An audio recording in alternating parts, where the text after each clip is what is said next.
From Dawn, greetings, Master Klavan. I have highly enjoyed Mr. Shapiro's Sunday specials and found a recent remark by Dr. Drew thoroughly thought-provoking and craved your response to his premise.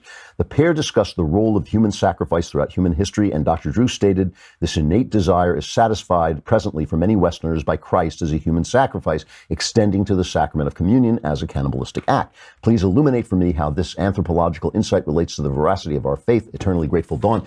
One of the through lines of the Bible is about sacrifice and about human sacrifice, and kind of, I read the Bible as a developing story. It's a history, so things change and people's understanding deepens, and God gives us more information as we are prepared by our history to understand it. So it's not like every minute everything is coming at us all at once. The very first thing God does when he creates the Jewish people is he says to Abraham, go sacrifice your son, Isaac. Abraham goes to sacrifice the son, Isaac, and God says, what are you doing? He says, well, you told me to stop doing that. Don't do that. Here is a goat. Sacrifice the goat instead. Up until that point, human beings are sacrificing their sons, and all through the Bible, when you hear somebody and he did what was wrong in the eyes of God, which is all the kings of Israel who are doing all the wrong thing, what they're doing is they're going back to the celebration, the worship of Baal, who demands the sacrifice of sons. But that moment is the moment when God chooses his people and says, do not sacrifice, use a symbol instead, okay? That's really, really important, because all of life is symbol. All of life is symbol. We symbolize who we are. Our flesh symbolizes our being, right? People think like, well, isn't the soul some kind of shadowy ghost inside you?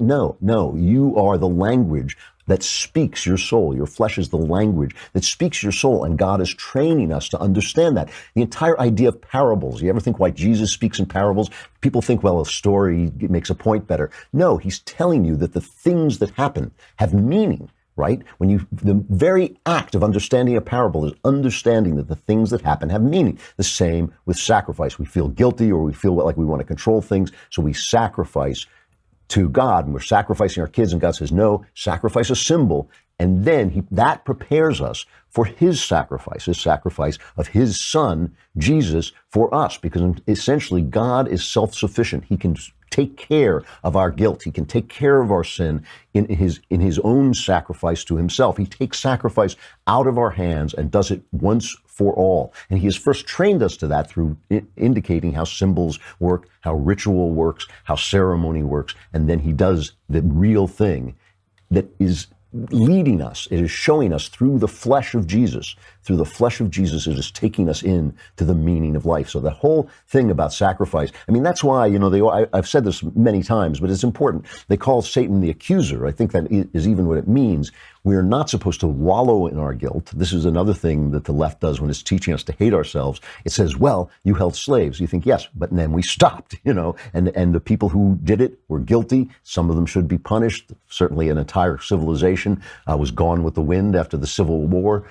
But now we haven't done that. The only thing we can do is go forward and let the guilt trail off behind us as we go forward without treating people that way. The human sacrifice has been taken care of. It's done, and it's done forever. And that's a through line in the Bible.